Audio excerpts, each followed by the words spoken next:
സുഹൃത്തുക്കളെ, ഇന്നത്തെ ഒരു വീഡിയോ എന്ന് പറഞ്ഞിട്ടുണ്ടെങ്കിൽ നമ്മൾ ഗൾഫിലേക്കൊക്കെ ആദ്യമായിട്ട് വരുന്നവർക്ക് വേണ്ടിയിട്ടുള്ളൊരു വീഡിയോ ഉണ്ടോ.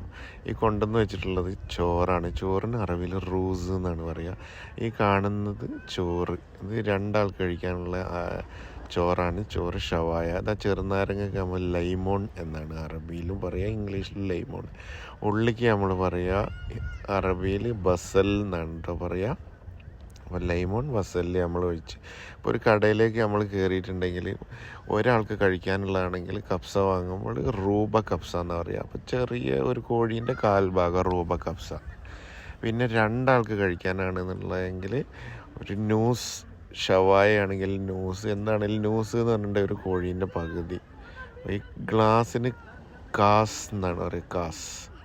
ഓക്കെ. ചോറിന് റൂസ് എന്നാട്ടോ പറയുക. റൂസ് എന്ന് പറഞ്ഞാൽ ചോറ്. ഓക്കെ. പിന്നെ അതാ ലബൻ. ലബൻ എന്ന് പറഞ്ഞിട്ടുണ്ടെങ്കിൽ നമ്മൾ തൈരിന് ലബൻ എന്നാണ് പറയുക. അതാ വെള്ളത്തിന് മോയ എന്നാട്ടോ പറയുക.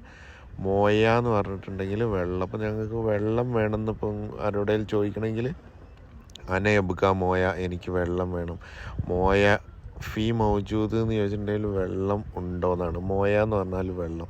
അപ്പോൾ പുതിയതായിട്ട് വരുന്നവർക്കൊക്കെ അറിഞ്ഞിരിക്കാൻ വേണ്ടിയിട്ടുള്ളൊരു ഇതാണ് ഞാൻ പറയുന്നത്. കണ്ടില്ലേ? മുന്തിരിക്ക് ഇനബ് എന്നും ഹേൽ എന്ന് പറഞ്ഞിട്ട് ഏലക്കായ്ക്ക് ഹേൽ എന്നാണ് പറയുക. പിന്നെ പച്ചമുളകിന് നമ്മൾ പറയുന്ന പേരാണ് ഫിൽഫിൽ എന്നാണ് പറയുക. ഓക്കെ. അപ്പോൾ ഇത് ഷവായാണ് ഞങ്ങൾ കഴിക്കുന്നത്. ന്യൂസ് ഷവായ, ഒരു കോഴീൻ്റെ പകുതിയാണ് നമ്മൾ കഴിക്കുന്നത്. ഇതാണ് നമ്മൾ ഭക്ഷണം കഴിക്കുന്ന ഹോട്ടൽ കേട്ടോ. അതവിടെ പെപ്സി വെച്ചിരിക്കുന്ന തെല്ലാജ കണ്ടില്ലേ, അതിന് നമ്മൾ തെല്ലാജ എന്ന് പറയും. ഫ്രിഡ്ജിന് തെല്ലാജ എന്നാട്ടോ പറയുക. അപ്പോൾ വീഡിയോ ഇഷ്ടപ്പെട്ടാൽ ലൈക്ക് ചെയ്യാൻ മറക്കല്ല കേട്ടോ.